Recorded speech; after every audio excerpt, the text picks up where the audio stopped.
Hello student, আমি তোমাদের AN sir তোমাদের সকলকে স্বাগত জানাই। আচ্ছা, সত্যি করে বলো তো, কার রাতে ঠিকমতো ঘুম হয়েছে, নাকি সারাক্ষণ মাথায় একটাই চিন্তা ঘুরপাক খাচ্ছে? আমার নামটা তো ওয়েটিং লিস্টে, আদৌ কি ডাক পাবো? দেখো, আমি জানি এই সময়টা কতটা কঠিন, কিন্তু বিশ্বাস করো, আজকের এই ভিডিওটা যদি তুমি মন দিয়ে দেখো, তোমার এই টেনশনটা আমি গ্যারেন্টি দিয়ে কমিয়ে দেব। আজ আমি তোমাকে কোনো মিথ্যে আশ্বাসন দেব না, ঠিক আছে? এবং হাওয়ায় কথা বলবো না। আজ আমি কথা বলবো একদম লেটেস্ট আপডেট নিয়ে। তোমরা নিশ্চয়ই জানো যে স্কুল ওয়াইজ ভ্যাকেন্সি লিস্ট বেরিয়ে গেছে, আর এই লিস্টটা বেরোনোর পর ওয়েটিং ক্যান্ডিডেটদের চাকরি পাওয়ার অঙ্কটা কিভাবে পুরো ঘুরে গেল, সেটাই আজ আমি তোমাদের প্রমাণ করে দেব। তাই ভিডিওটা স্কিপ না করে শেষ পর্যন্ত দেখো, কারণ আজকের এই 10 মিনিটের আলোচনা তোমার কনফিডেন্টটা আরো আবার ফিরিয়ে দেবে। চলো শুরু করা যাক। প্রথমে বলি যে 2025-এর এসএলএসটি নিয়ে বাজারে হাজার রকমের গুজব, কিন্তু কেউ বলছে যে ওয়েটিং থেকে কেউ ডাক পাবে না, সব সিট নাকি ফুল। কিন্তু ভাই, একটু বাস্তব বুদ্ধি দিয়ে ভাবো তো। আজ আমরা মূলত আলোচনা করব যে ওয়েটিং কাউন্সিলিং নিয়ে, কারা ওয়েটিং থেকে চাকরি পাবে আর কারা বেশি এগিয়ে। আর সবচেয়ে বড় কথা, যে এই যে নতুন ভ্যাকেন্সি লিস্ট বেরোলো, এটা তোমাদের জন্য একটা আশীর্বাদ হতে চলেছে। এর পেছনে লজিকটা তোমাদেরকে একটু বুঝিয়ে দিচ্ছি। সবার আগে আসি একদম লেটেস্ট আপডেটে, যেটা কমিশন কিন্তু already school wise vacancy list publish করে দিয়েছে। এর মানে কি জানো? এর মানে হলো এখন পুরো ট্রান্সপারেন্সি বা স্বচ্ছতা চলে এসেছে। আগে কি হতো, কাউন্সিলিং এ গিয়ে সারপ্রাইজ পেতে হতো, আরে এই স্কুলে সিট আছে, কিন্তু এখন তুমি তোমার নিজের বাড়ি বা সুবিধার কথা মাথায় রেখে আগে থেকে ঠিক করে নিতে পারছো যে কোন স্কুলে তুমি পড়াতে কমফোর্টেবল, ঠিক আছে? আর তুমি তোমার পছন্দের লিস্ট আগে থেকেই সাজিয়ে রাখতে পারছো। কিন্তু এর আসল মজাটা কোথায় জানো?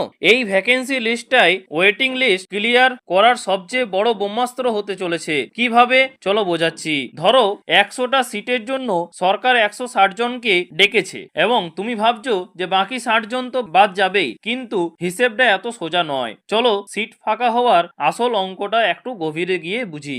অনেকের মনেই একটা ভয় কাজ করছে যে 2016 সালের শিক্ষকরা তো প্যানেলে আছে, তারা তো সব সিট নিয়ে নেবে। দেখো, বাস্তবটা আমাদের মানতে হবে। 2016 সালের শিক্ষকদের সাথে যা হয়েছে, তাদের চাকরি বাতিল হওয়ার পর তারা একটা মারাত্মক মেন্টাল ট্রমার মধ্যে দিয়ে যাচ্ছে। তারা কিন্তু এই পরীক্ষাটা বাড়ির কাছে পোস্টিং পাওয়ার শখে দেয়নি, তারা পরীক্ষা দিয়েছে নিজেদের অস্তিত্ব আর রোজি বাঁচানোর জন্য। তাই তারা যে স্কুলেই পাক না কেন, চাকরিটা তারা নেবেই। কিন্তু তাহলে তোমাদের জন্য যে সিট ফাঁকা হবে কোথা থেকে?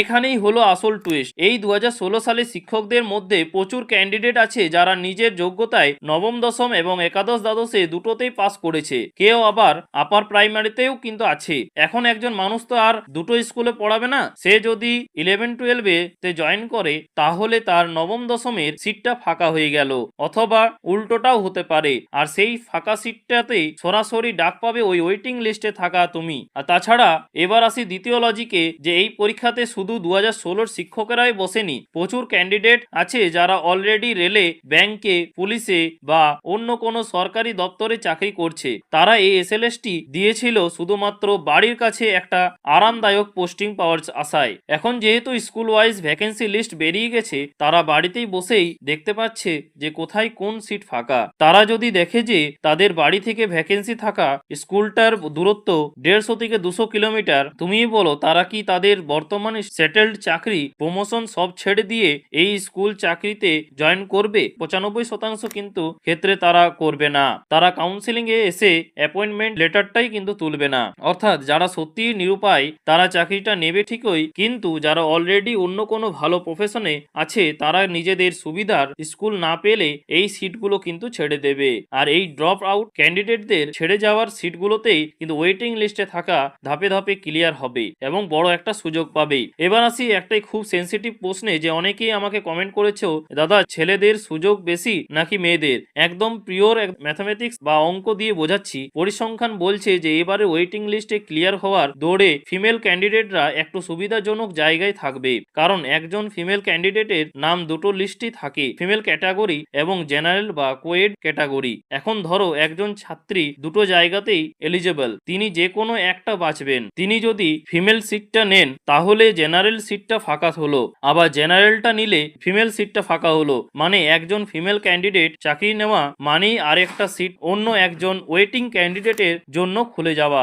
এই সুবিধাটা মেল ক্যান্ডিডেটদের একটু কম, তবে ছেলেরা মন খারাপ করো না, তোমাদের জন্য প্রচুর সিট কিন্তু ফাঁকা হবে ওই অন্যান্য প্রফেশনের চাকরিজীবীরাও কিন্তু জয়েন না করলে। ঠিক আছে, বিষয়টা অনেকটাই কিন্তু মিউজিক্যাল চেয়ারের খেলার মতো, একজন সিট ছেড়ে উঠে গেলে পরের জন সেখানে বসে। ঠিক আছে, কাউন্সেলিং শুরু হলে যখন অপরের দিকের ক্যান্ডিডেটরা ভ্যাকেন্সি লিস্ট দেখে পছন্দ মতো স্কুল না পেয়ে জয়েন করবে না বা ডবল পাস করা ক্যান্ডিডেটরা একটা সিট বেছে নেবে, তখনই চেন রিয়াকশন শুরু হবে। 1 নম্বর চলে আসবে মেন লিস্টে আর 2 নম্বর চলে আসবে 1 নম্বরে, এইভাবে ধাপে ধাপে লিস্ট নামতে থাকবে। তাছাড়া কাউন্সেলিং এর দিন অনেকে কিন্তু বিভিন্ন ব্যক্তিগত কারণে অনুপস্থিত থাকে, ওই অ্যাবসেন্ট ক্যান্ডিডেটদের সিটগুলোতেও কিন্তু ওয়েটিং থেকে পূরণ হবে। তাই প্রসেসটা খুব সিম্পল। এক হচ্ছে এসএসসির ওয়েবসাইট কন্টিনিউ ফলো করবে, ঠিক আছে, আর 2 হচ্ছে ভ্যাকেন্সি লিস্ট অনুযায়ী নিজের পছন্দের স্কুলগুলো খাতায় নোট করে রাখো, আর 3 হচ্ছে ওয়েটিং দের কাউন্সেলিং শুরু হলে ওয়েবসাইট থেকে ইন্টিমেশন লেটার ডাউনলোড করবে। তো বন্ধুরা, ভিডিও শেষে আমি একটাই কথা বলবো যে ওয়েটিং লিস্টে থাকা মানেই সব শেষ নয়। বিশেষ করে এই স্কুল ওয়াইজ ভ্যাকেন্সি লিস্ট বেরোনোর পর এটা জলের মতো পরিষ্কার যে প্রচুর ক্যান্ডিডেট তাদের সুবিধার স্কুল না পেয়ে সিট ছেড়ে দেবে, আর ডবল পাস করা ক্যান্ডিডেটদের জন্য অনেক সিট ফাঁকা হবে। তাই ভেঙে পড়ো না, ঠিক আছে, নিজের পছন্দের স্কুলের সিটটা আজই বানিয়ে ফেলো। আর হ্যাঁ, তোমার র্যাঙ্ক কত, তুমি কোন সাবজেক্টের এবং তোমার টার্গেট কোন স্কুল, সেটা আমাকে অবশ্যই কমেন্ট করে জানাও। দেখা হচ্ছে পরের ভিডিওতে নতুন কোনো আপডেট নিয়ে, এবং চ্যানেলে যদি নতুন হয়ে থাকো অবশ্যই চ্যানেলটিকে সাবস্ক্রাইব করে রাখো, পরবর্তী কিছু আপডেট এলে জানিয়ে দেওয়া হবে। থ্যাংক ইউ, পাশে থাকবে থেকো এবং অবশ্যই কিন্তু পজিটিভ থেকো।